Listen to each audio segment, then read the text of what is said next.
4 जूनला मी माझ्या बाबांचा या हाताने अंतिम संस्कार केला, त्याच 4 जूनला हा निकाल आहे। 4 जूनला सत्काराच्या ऐवजी अंतिम संस्कार का झाला असेल आणि मला मोदीजींनी तिकीट देऊन परत ते 4 जून निकालाचं तारीख का आली असेल। मी जीवनामध्ये जे काम करते ते काम फक्त आणि फक्त मला एक अधुरी कहाणी पूर्ण करायची त्याच्यासाठी करते। माझी कहाणी 4 जूनला पूर्ण होण्यासाठी जाणार आहे। ज्या 4 जूनला मी माझ्या बाबांचा या हाताने अंतिम संस्कार केला, त्याच 4 जूनला हा निकाल आहे। मनामध्ये खूप घालमेल आहे, मी यश अपयशाला घाबरत नाही, पण त्यांनी मला राजकारणात का आणलं असेल, 5 वर्षासाठी मला वेळ मागितला आणि 5 वर्षाच्या आधीच का निघून गेले असतील। 4 जूनला सत्काराच्या ऐवजी अंतिम संस्कार का झाला असेल आणि मला मोदीजींनी तिकीट देऊन परत ते 4 जून निकालाचं तारीख का आली असेल।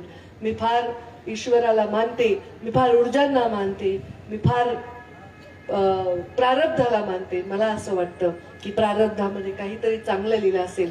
जे त्यांचं राहून गेलंय ते तर मी विकासाच्या निमित्ताने केलंच आहे, पण जे काही छोटं मोठं या जिल्ह्यासाठी एक वळण देणारं काम मला करायचंय, जसं रोजगार देणारा एक प्रकल्प आणायचा आहे, एक मोठं हॉस्पिटल आणायचंय ज्याच्यामध्ये मोफत इलाज माझ्या जिल्ह्याच्या लोकांचे ऑपरेशन, कॅन्सरची ट्रीटमेंट सगळी व्हावी, असं एक भव्य मल्टी स्पेशालिटी हॉस्पिटल इथे पाहिजे। आणि त्या बरोबर या जिल्ह्याच्या ऊसतोड कामगारांचे प्रश्न कायमस्वरूपी मिटावे याच्यासाठी मला प्रयत्न करायचे। माझ्या हातात ते 10 वर्ष काम दिलं नाही म्हणून राहिलं, ही खंत माझ्या मनामध्ये आहे आणि ती खंत ते काम पूर्ण करूनच काढायची। तरी आता 34% भाववाढ देऊन ऊसतोड कामगारांना फार मोठा दिलासा आपण देऊ शकलेलो आहोत। सगळ्या गोष्टी मला या करण्यासाठी तुमच्या आशीर्वादाची गरज आहे। हे आशीर्वाद प्लीज तुम्ही मला द्या। आशीर्वाद देताना बाकी काही बघू नका, फक्त या जिल्ह्याचं उज्ज्वल भविष्य बघा। बाकी सगळ्या गोष्टी होणारच आहे।